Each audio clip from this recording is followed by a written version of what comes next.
The spirit is not a concept.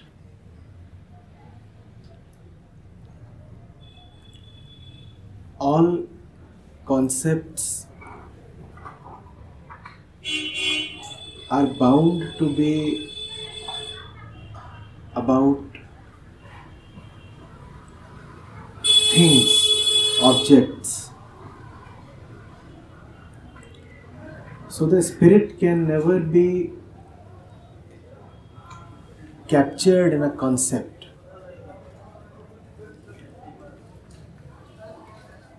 To say anything about the spirit is to say something about something other than the spirit. When you start talking about that which cannot be talked about, then surely you are talking, but you are not talking about that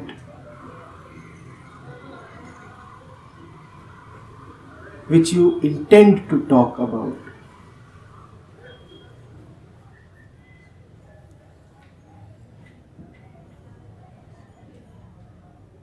To add to this, the spirit cannot even be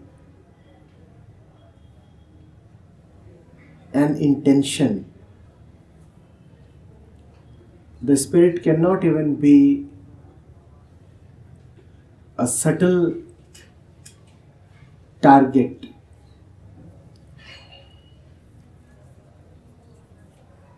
The spirit is that towards which you cannot even point. The spirit is that which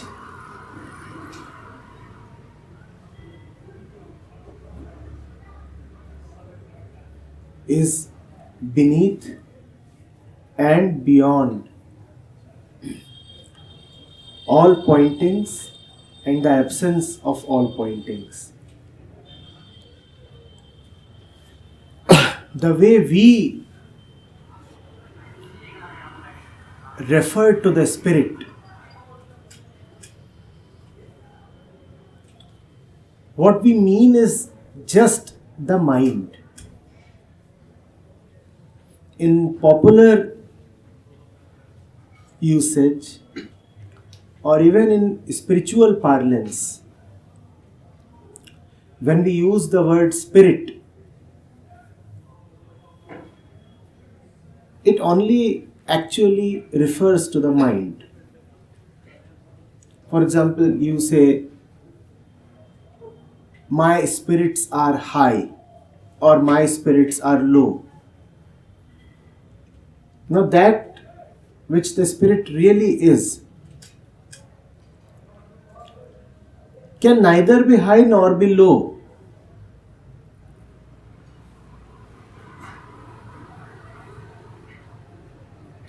Qualifications like high, low, good, bad are not really applicable to the spirit. But we say, then in spiritual parlance, we say purification of spirit.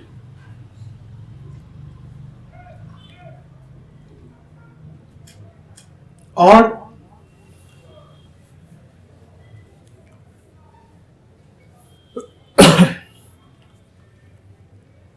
the mind, the heart, and the spirit. The spirit is that which cannot be purified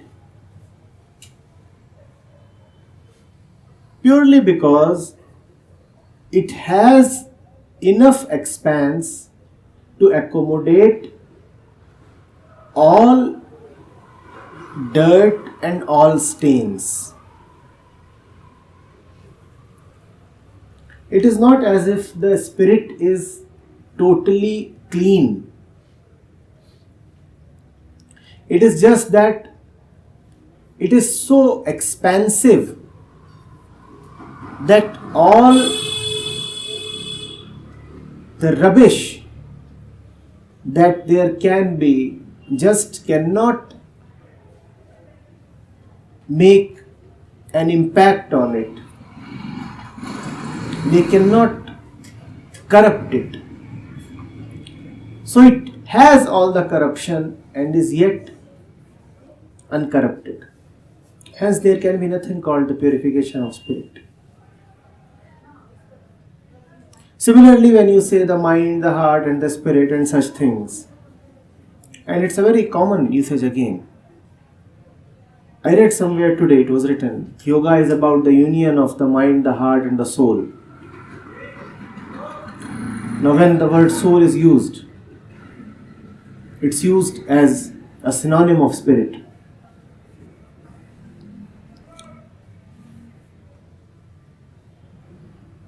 The spirit is not in the same dimension as the mind. So to mention the spirit in the same breath as the mind is to pull it down to the dimension of the mind. The mind cannot unite with the spirit. The mind can only dissolve in the spirit. Union is always between two comparables. Union is always between two who are similar. The spirit is in no way similar to the mind, because all that which is similar to the mind is nothing but the mind itself. All that which falls in the plane of similarity and differences is nothing but the mind. To assert that the spirit is similar to the mind is false, and to assert that the spirit is different from the mind is even more false. So laden with danger is the task of saying anything about the spirit. You are wrong when you say that the spirit is something, and you are even more wrong when you say that the spirit is not something. Which means that if you want to indulge in falsehood, then you better abstain from saying anything about the spirit. Because not only would that be wrong which you say about the spirit, but also the opposite of that would be equally wrong. If you would say that the spirit is black, of course you are mistaken. But if to correct your mistake, you start saying that the spirit is white, then you have just made a worse mistake.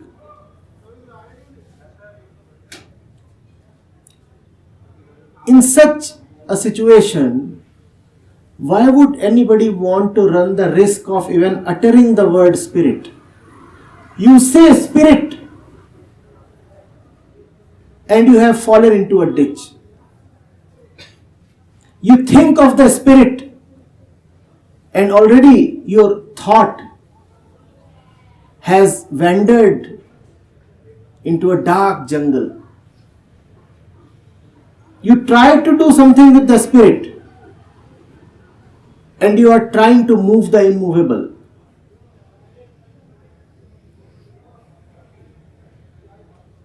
You have distanced yourself from the spirit even before you can utter S.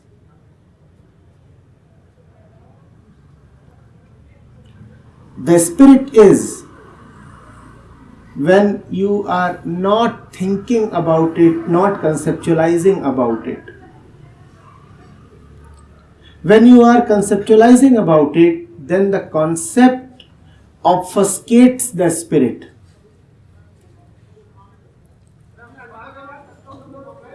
The stars refuse to twinkle even though they are very much there, because an obstinate cloud has become a barrier. All our concepts about truth, spirit, God, realization, enlightenment are clouds that unnecessarily hide away the obvious from us. There is nothing that is not only easily available, but also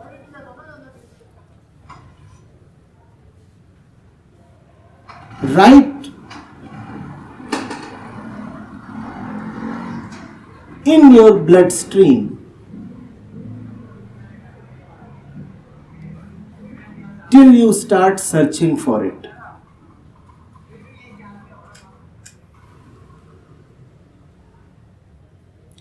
The best way to distance yourself from the spirit is to turn spiritual. There is nobody who misses the spirit more than those who are spiritual. The spirit is the spirit, and that is what we are. What then do you mean by spiritual?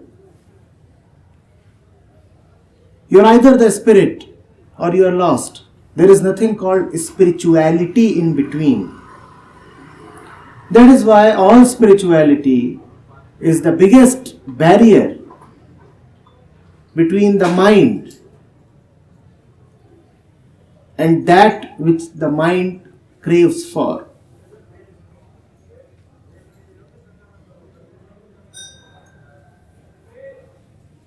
There is no better way to lose than to seek. The day you start seeking the truth is the day when you have pushed the truth away from yourself.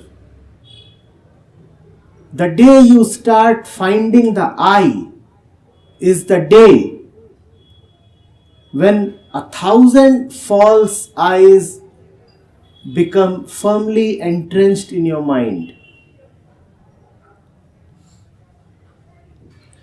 Ask anything about the I, and for sure you have committed the worst felony. There are a few things that must not be touched, because only things can be touched. The moment you touch them, you reduce them to things. Don't touch them. It is a travesty to ask,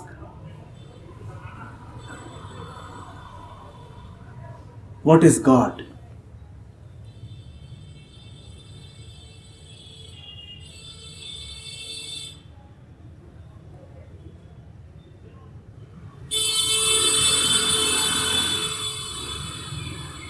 The Buddha would refuse to answer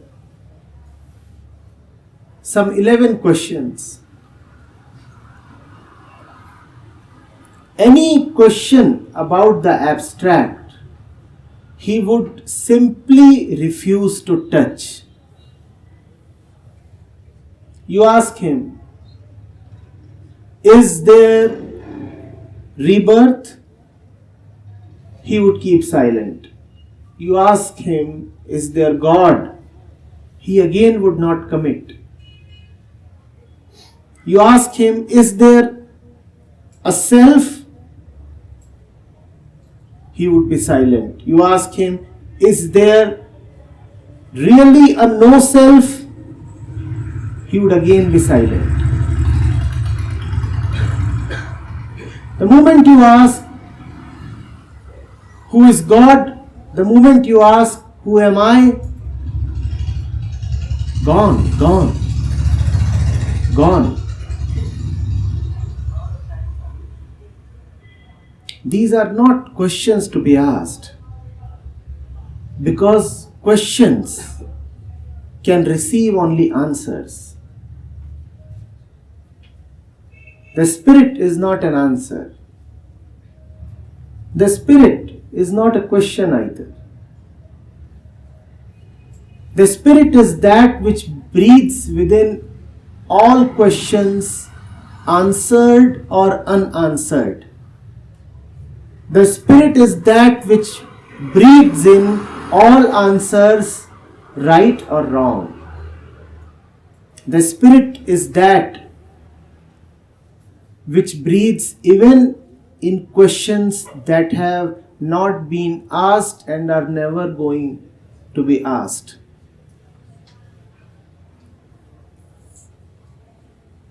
You ask a question, it's the Spirit. You don't ask the question, it's still the Spirit. You receive the answer, it's the Spirit. You don't receive an answer, it's still the Spirit. The answer might be wonderful. Oh, it's the Spirit.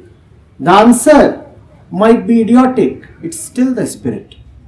Now, what do you want to say about such a Spirit?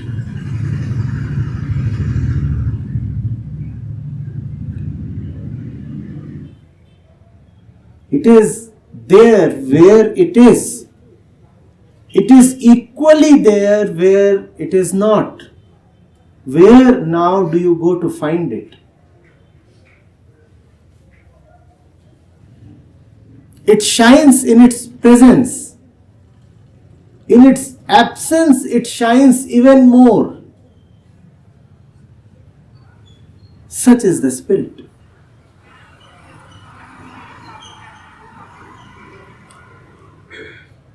When you are close to it, it sings in silence. When you are away from it, you sing in trepidation.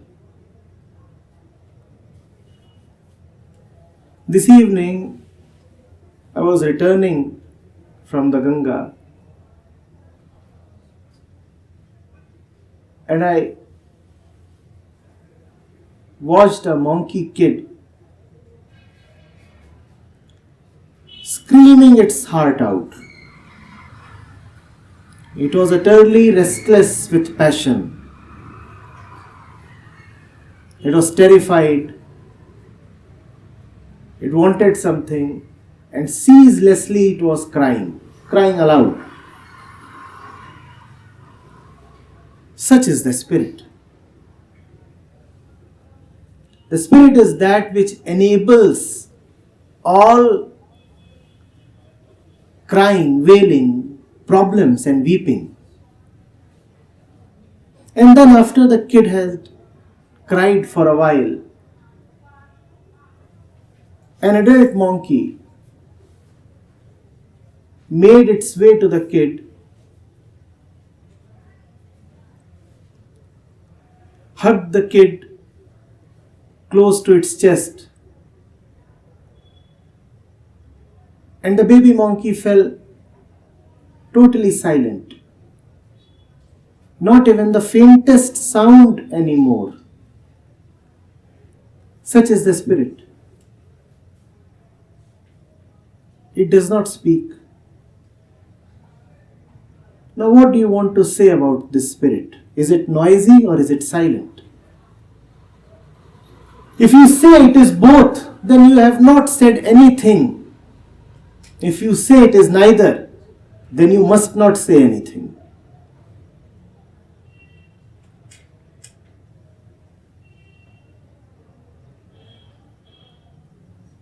You want to turn this ineffable Spirit into a petty thing of the mind? You may do that. Because if the Spirit does not pervade the mind, what else does it pervade? But if you do that, then you have confined the spirit to the mind, and that is no good.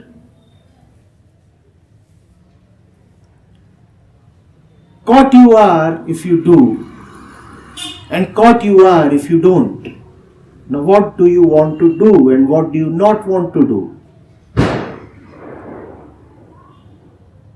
You want to hold the spirit in your palm? You are entitled to do that, because there is no palm sans the spirit. But equally, the palm is too small to hold even a pumpkin. How will this palm hold the spirit?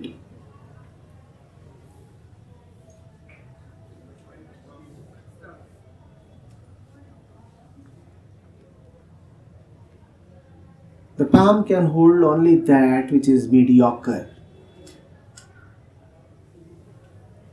The palm cannot hold grains of sand. It fails. They fall. And the palm also cannot hold anything even remotely big. The spirit is bigger than the biggest and smaller than the smallest. How do you hold such a spirit? And to make matters worse for us, it is smaller than the smallest exactly when it is bigger than the biggest. What do you want to say about spirit?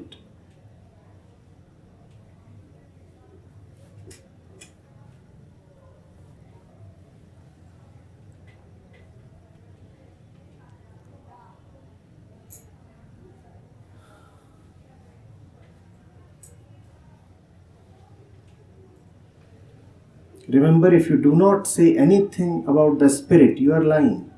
Because whatever you would say would always be about the spirit and from the spirit. So say you must, but whatever you will say will be inadequate. If you do not say, then you are lying. If you say, then you are missing. What do you want to do now? There are those who say they do not talk about the truth. Of course, they do not realize, because even when you say that you are not talking about the truth, it is the truth talking. But if you say that you are talking about the truth, then that's like a camel competing with the mountains.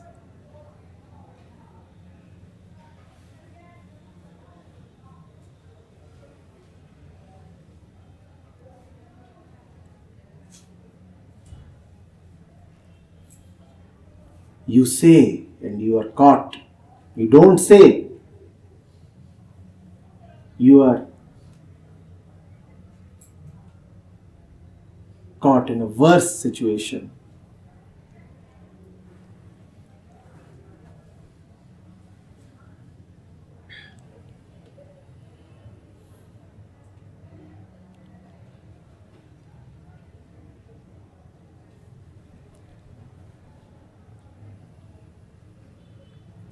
Being.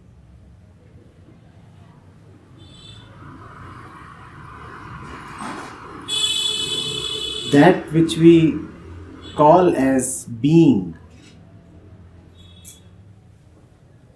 is never independent of sensory perception and experiences. The word being is used as if to refer to something of the beyond, something that transcends the mind and the body. But please tell me, do you know of any being that is beyond sensory experience? When you talk of pure being, even then, are you not conceptualizing something that experiences? And the word pure being is very much in circulation. Teachers tell us that they will help us experience pure being. What is this pure being?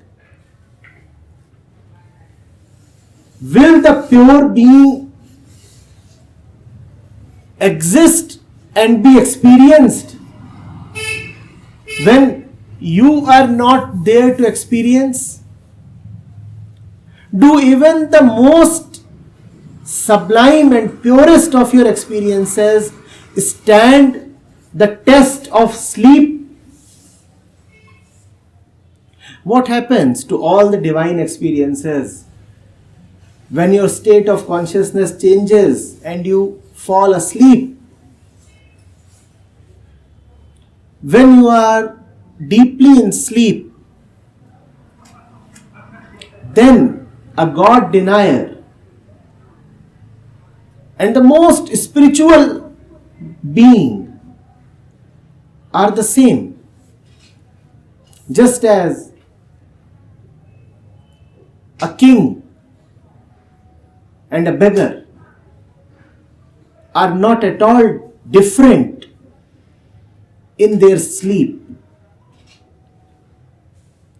The king's riches belong only to the world, only to the waking state of consciousness.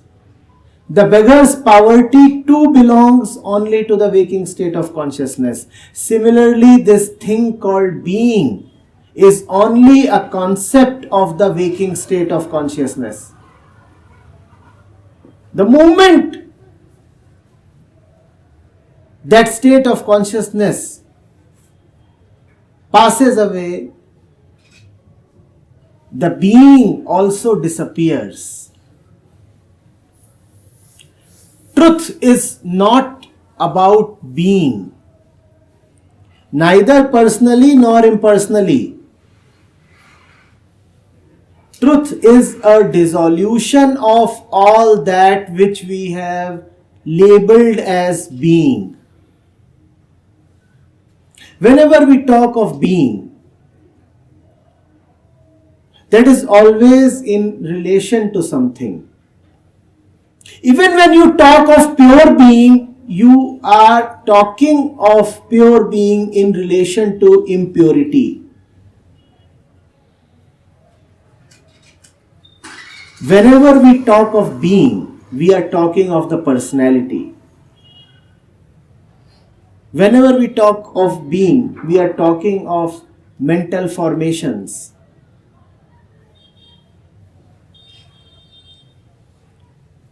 All kinds of beings are limited. All kinds of beings are prone to disappear and reappear.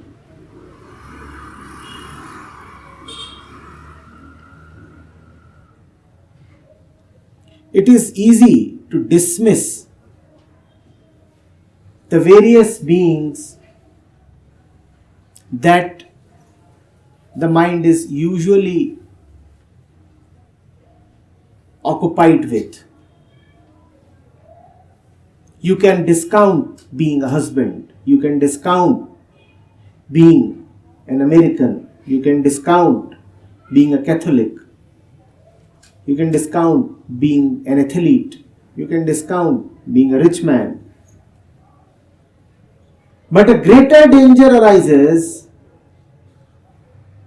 when it is put in your head that after all the other beings have been negated, what you are now is pure being. This is an even more dangerous being because it is a more sticky being. The other beings will quickly prove themselves to be false and hence burn away, exhaust away on their own. This pure being, because it has already been labeled as pure, will stick. It will become deeply embedded in the mind and it will remain with you. The funny thing is, it will remain with you as something that has dissolved away all your identities, but it will become your deepest and most false identity. As is the spiritual fashion these days, you will start claiming that you are pure consciousness or pure being. There is nothing called pure consciousness. When consciousness is pure, there is no consciousness, because consciousness is inherently dualistic.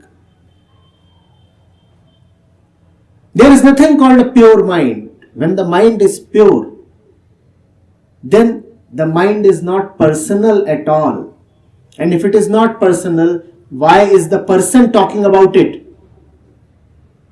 What business does the person have to talk about pure mind? The person exists only as long as the mind contains the stains of personhood. The person gone, there is the mind. But who is the person to talk about all that? What is now your locus standi? Where are you now?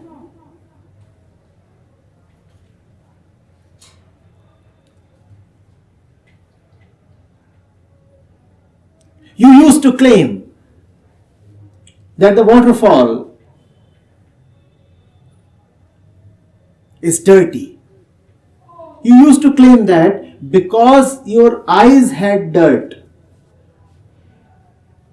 If your eyes have dirt, the waterfall may appear dirty. Now you are gone. Because you are gone, hence there is nobody to say that the waterfall is dirty. The waterfall is now as pure as it ever was. The waterfall is wonderfully pure. But then who is there to say that now there is only purity? You are gone. As long as you are there, you can only assert that the waterfall is impure. Mind you, this distinction is extremely important. Your role is in the impurity. In the purity, who are you and what role do you play? Who are you to talk of the pureness of the water? Because there is nobody to observe the water now. Who will talk of the pureness of the water? Water by itself has no interest in labeling itself as pure. You are the one who would talk about purity and impurity, and you are gone, and gone is the dirt in your eye. So where is the question of pure water or pure consciousness or pure being? But then we roam about talking so much about these things. Pure bliss, pure joy, pure consciousness, pure love, pure truth. What else? The word pure lends itself so easily to anything. Use it as a prefix. It does not rise up in disgust. It does not revolt. The word pure is our slave. We can use it anywhere. But the moment you use the word pure, You have only proven that that which we call as pure is only the dualistic accompaniment of impure. Please, there are these two types of purities. You must understand them. There is a purity that exists only in context of impurity. And being what we are, that is the only purity we can ever talk about. That is the only purity that makes itself available to discussion. Then there is a purity which encompasses all impurities. That purity is the vast sky that cannot be corrupted by any kind of smoke. You keep releasing smoke into space. Does the space get dirty? All the dirt there is still belongs to the smoke only. Even if you fill up the space with smoke, the space is still space. That is called real purity. But that real purity is not something that the smoke can sing about. Whenever we talk of the purity or impurity, who are we? The smoke itself. And it's quite ironical. The smoke is talking of the pure sky. The smoke exists in pure sky, but it cannot talk of pure sky. The smoke is smoke as long as it insists upon being something, anything.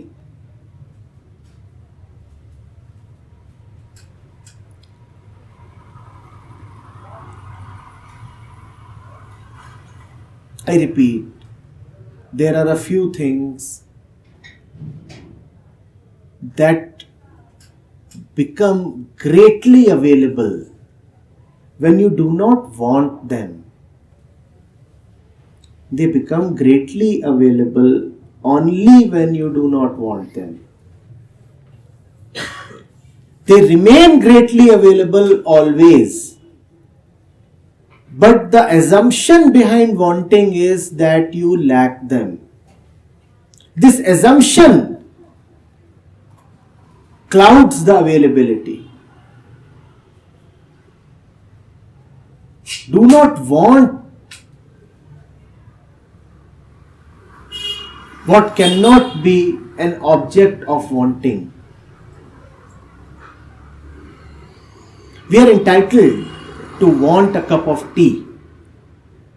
We are entitled to want a little more money. We are entitled to want fame or physical security or sex.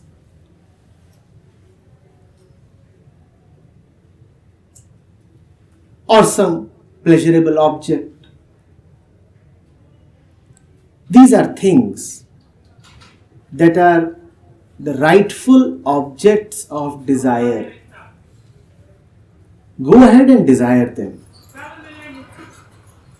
But at the same time, that which cannot be desired must not be desired.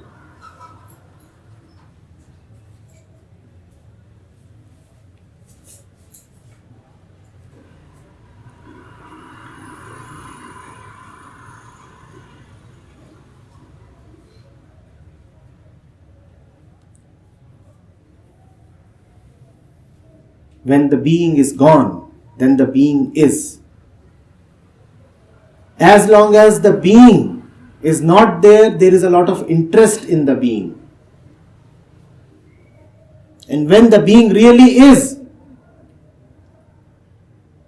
you are entitled to talk about the being, but you have lost all interest in talking.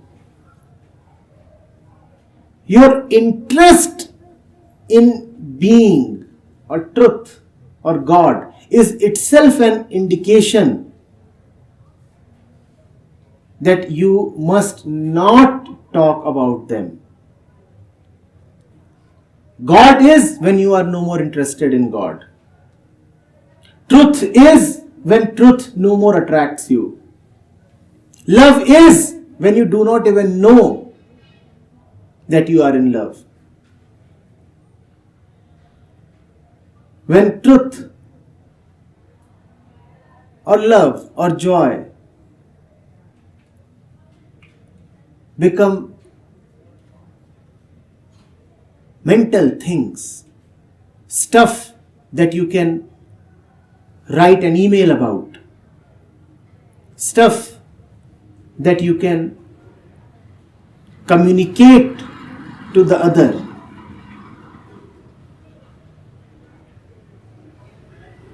then it's gone.